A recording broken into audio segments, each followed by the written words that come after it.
Khyber షేకెన్ missile ద్వారా attack చేసి చంపేసింది అని.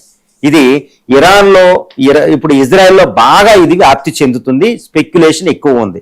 కానీ ఇది మిస్ఇన్ఫర్మేషన్ అనుకోవాలా, నిజంగా ఐఆర్జీసీ పగ తీర్చుకుందా, ఇది ఇరాన్ పగ తీర్చుకుందని మనం చూడాలి. ఎందుకంటే ఇరాన్కి ఈ పరిస్థితిని తెప్పించింది ఒక రకంగా మొసాదే. ఆయతుల్లా అలీ ఖైమని చంపేసింది, అంతకుముందు వాళ్ళ యొక్క ఎంతో మంది కమాండర్లు చంపింది, న్యూక్లియర్ సైంటిస్టులు చంపింది, హౌతీస్ని అంతా ఒక స్పెషల్ ఆపరేషన్ అనేది చేసిందే మొసాద్.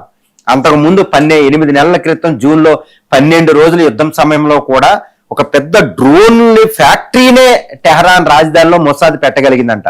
ఎందుకంటే మొసాద్ అనేది ఒక అత్యున్నతమైన స్పైయింగ్ ఏజెన్సీ. కాబట్టి ఈ మొసాద్ చీఫ్ ఈ డేవిడ్ బారియాని ఇప్పుడు కిల్ చేసినట్టు ఇప్పుడు ఇజ్రాయెల్ ప్రకటిస్తుంది ఈ విషయాన్ని.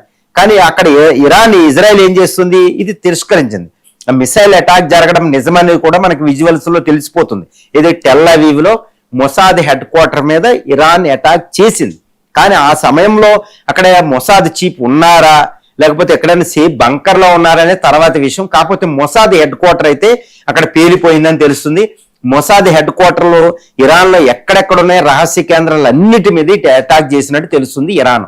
అంటే మొసాద్ ని వెంటాడుతుందని తెలుస్తుంది. తర్వాత మొసాద్ ప్లాంట్ చేసిన ఒక మోల్స్ అంటే ఒక స్పైయింగ్ ఏజెన్సీ ఇప్పుడు మొసాద్ ఎవరి ద్వారా అయితే ఇరాన్ లో ఆపరేషన్ చేస్తుందో వాళ్ళందరినీ ఇరాన్ పట్టుకుంది.